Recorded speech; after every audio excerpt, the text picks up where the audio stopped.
हम अब क्या बात करेंगे, लॉन्ग आंसर की बात करेंगे, जो कि आपके लिए बेहद इंपॉर्टेंट और बेहद ही महत्वपूर्ण है मेरे प्यारे बच्चों। तो आपको यहाँ पर लॉन्ग आंसर को भी पढ़ना है, जो कि आपके लिए बेहद इंपॉर्टेंट और बेहद ही महत्वपूर्ण है। तो चलिए हम लॉन्ग आंसर को पढ़ते हैं और आपको हम बेहतरीन तरीके से बताने का प्रयास करते हैं, और आपको हमारे साथ जुड़े रहना है, क्योंकि मेरे प्यारे बच्चों आपको यहाँ पर अच्छी तरीके से सारी तैयारी कराई जाएगी। ठीक है, लास्ट स्प्रिंग की बात करेंगे, long answer type questions, answer the following questions is not more than 150 words. इस निम्नलिखित प्रश्नों के उत्तर लगभग 150 शब्दों में दीजिए।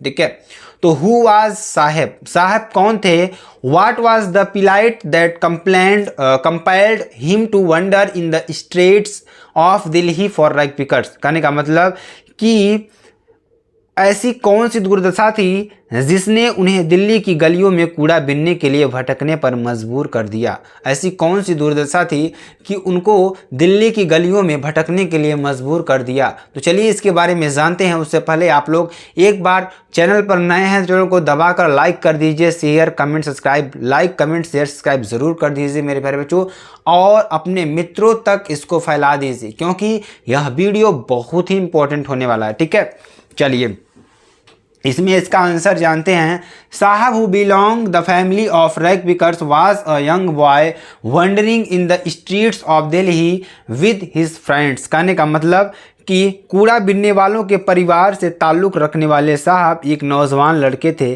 जो अपने दोस्तों के साथ दिल्ली की गलियों में घूम रहे थे। क्या थे, एक नौजवान लड़के थे जो कि अपने साथियों के साथ दिल्ली की गलियों में घूम रहे थे।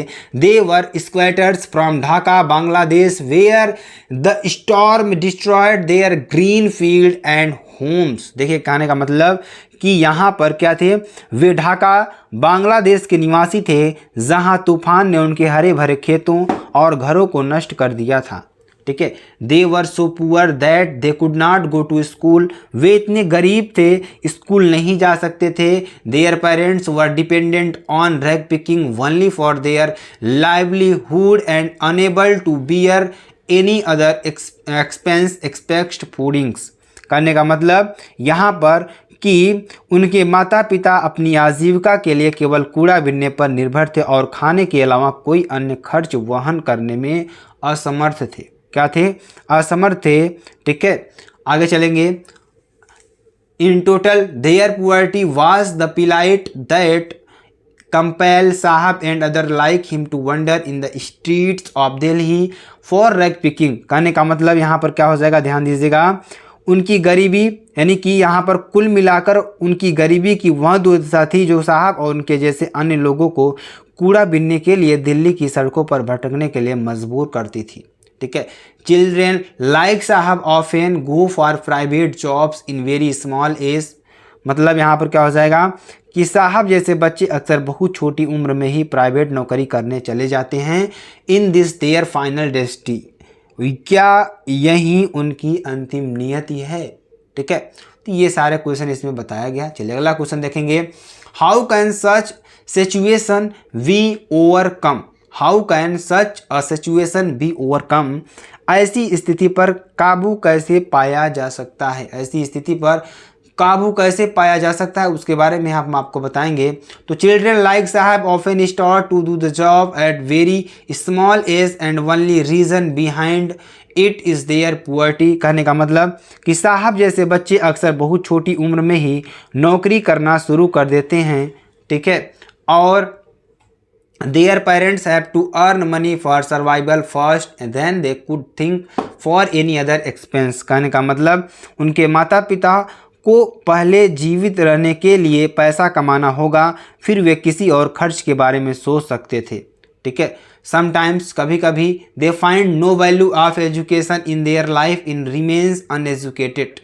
कहने का मतलब यहाँ पर क्या हो जाएगा कि ध्यान दीजिएगा, कभी कभी वे अपने जीवन में शिक्षा का कोई मूल्य नहीं पाते हैं और मोस्टली दिस बिकम्स देयर, अधिकतर यह उनका हो जाता है। ध्यान दीजिएगा, अधिकतर यह उनका क्या हो जाता था, फाइनल गोल हो जाता था, फाइनल लक्ष्य हो जाता था। बिकॉज क्योंकि when they engage themselves in such jobs once, जब वे एक बार इस जॉब में वे लोग आ जाते थे, then the seems very hard and impossible to turn out of दोस्त, यानी कि उससे बाहर निकलना उनके लिए बहुत ही कठिन हो जाता था। सो इसलिए टिल देयर एज, इस एज में they got trapped in such jobs and derived of real education, यानी कि इस ट्रैप, यानी कि क्या होता था, टिल देयर एज, यानी उस एज तक दे गॉट ट्रैप्ड, वे उस जाल में फंस चुके होते थे, in such jobs and deprived of real education, ठीक है, जो शिक्षा को क्या करती थी, डिप्राइव्ड करती थी। सच सिचुएशन, ऐसी स्थिति can only be overcome bye the combined effort the parents and government both, यानी कि ऐसी स्थिति को हैंडल करने के लिए गवर्नमेंट और उनके परिवार वालों को सामने आना चाहिए। Every sections of society will have to work commonly and dedicatedly to fight with the evil of our society, ठीक है, यानी कि इन सब से सोसाइटी में, समाज से लड़ना चाहिए, ठीक है। चलिए आगे आपको बताते हैं। अगला क्वेश्चन देखिए क्या है, who was Mukesh, what did he want to do in his life, what do not want to follow, यानी मुकेश कौन थे, वे अपने जीवन में क्या करना चाहता था और क्या नहीं करना चाहता था, ठीक है। तो यहाँ पे आपको ये बताना है जो कि बेहद इंपॉर्टेंट और बेहद ही महत्वपूर्ण है। तो Mukesh was a member of family from Firozabad engaged in Bengal making, यानी मुकेश, ध्यान दीजिएगा, मुकेश फिरोजाबाद का रहने वाला था, ठीक है। मुकेश फिरोजाबाद का रहने वाला परिवार का सदस्य था, चूड़ी बनाने का काम करता था। उनका पूरा यानी कि मुकेश ऐसे परिवार में रहता था जो कि चूड़ी बनाने का कार्य करते थे। His whole family since last many generations were involved in वल्ली बेंगल मेकिंग्स, मतलब कि उनका पूरा परिवार पिछली कई पीढ़ियों से केवल चूड़ी बनाने का काम करता था। So no person such bangles making families could think of any other work naturally, करने का मतलब कि तो ऐसे चूड़ी बनाने वाले परिवार का कोई भी स्वाभाविक रूप से किसी अन्य काम के बारे में भी नहीं सोच सकता था, ठीक है। और देखें, ध्यान दीजिएगा, as because of family trade he himself too had to do the some work but Mukesh never wanted to follow that tradition, करने का मतलब ऐसे चूड़ी बनाने वाले परिवार, देखिए ध्यान दीजिएगा, जैसा कि पारिवारिक व्यापार के कारण उन्हें खुद भी वही काम करना पड़ता था, लेकिन मुकेश उस परंपरा को कभी नहीं निभाना चाहते थे, ठीक है। Actually he wanted to be motor mechanic for which he had to take a great pain, ठीक है, यानी कि दरअसल वह एक मोटर मैकेनिक बनना चाहता था जिसके लिए उसे एक बहुत पीड़ा उठानी पड़ी, ठीक है। Going against his family tradition his members without support taking the training going very far from his house for learning etc, करने का मतलब कि अपनी पारिवारिक परंपरा और सदस्यों के खिलाफ जाना, बिना किसी सहारे के प्रशिक्षण लेना, सीखने के लिए अपने घर से बहुत दूर जाना। ध्यान दीजिएगा, when the author asked him about his good his straight forwardly rapid replied for motor mechanic, कहने का मतलब कि यहाँ पर जब लेखक ने उससे उनके बारे में पूछा तो अच्छा उसने अपने सीधे मोटर मैकेनिक के लिए जवाब दे दिया, ठीक है। चलिए अगला क्वेश्चन देखते हैं। What did narrator notice the locality where Mukesh lived, what was the condition of bangle makers, कहने का मतलब कि मुकेश जिस मोहल्ले में रहता था वहाँ वर्णनकर्ता ने क्या देखा, चूड़ी बनाने वालों का क्या हाल था। Where Mukesh lived there, the narrator noticed a lot of things as children illegally working in the glass furnaces with high temperature in dingy cells without air in light sticking choked, ठीक है। कहने का मतलब क्या है कि जहाँ मुकेश रहते थे वहाँ कथावाचक बहुत सी चीज़ें देखी, जैसे बच्चे उच्च तापमान वाली कांच की भट्टियों में अवैध रूप से काम कर रहे थे, बिना हवा और प्रकाश की गंदे कोठरियों में, बदबूदार घुटन में, ठीक है। आगे चलिए, आगे आपको बताते हैं, यहाँ पर समझाने का प्रयास करते हैं, ठीक है। Lanes with garbage past homes that remain hovels with crumbling walls wobbly doors humans and animals living together, ठीक है, ध्यान दीजिएगा, बहुत ही इंपॉर्टेंट है, बहुत ही महत्वपूर्ण है मेरे प्यारे बच्चों आपके लिए। ठीक है, आपको बहुत ही इंपॉर्टेंट है ये चीज़। ठीक है, चलिए आगे देखिए, हम आपको बताते हैं, अच्छी तरीके से समझाने का प्रयास करते हैं। लाइन्स विद गार्बेज यानी कचरे के साथ गलियां, past homes that remain hovels with crumbling walls, wobbly doors, human and animals are living together. यानी कि पिछले घर जो टूटी फूटी दीवारों, लड़खड़ाते दरवाज़ों, इंसानों और जानवरों के एक साथ रहने के साथ झोपड़ी बने हुए हैं। ठीक है, और ध्यान दीजिएगा मुकेश हाउस, ठीक है, ध्यान दीजिएगा यहाँ पर क्या हो जाएगा, बने हुए हैं। और यहाँ पर Mukesh house with half built shack and many others miserable things there. Miserable things मतलब आधी अधूरी झोपड़ी वाला मुकेश का घर और भी बहुत सी दयनीय चीज़ें। There the narrator notice that condition of bangle makers was very pitiable. करने का मतलब कि यहाँ वर्णनकर्ता ने देखा कि चूड़ी बनाने वालों की दशा बहुत दयनीय है। दे वर वेरी पुअर, वे बहुत गरीब थे। Even after having the lunch there was no surely of dinner, मतलब कि लंच करने के बाद डिनर का कोई पक्का नहीं था।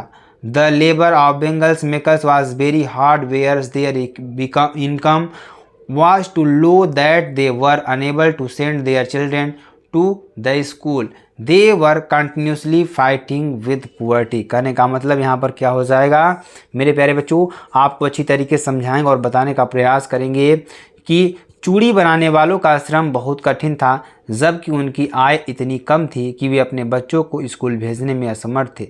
वे लगातार गरीबी से लड़ रहे थे। ठीक है, क्वेश्चन नंबर 5 की बात करेंगे जो कि आपके लिए बेहद इंपॉर्टेंट और बेहद ही महत्वपूर्ण है। ठीक है, every other house in Firozabad engaged in glass industry, in every other yard there finds the spiral of bangles. Even then the makers remain the miserable condition. What are the reasons? Explain with the suggestions to overcome his situation.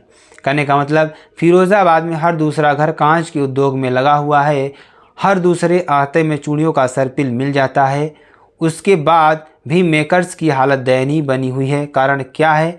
इस स्थिति के उबरने के लिए सुझावों सहित व्याख्या कीजिए।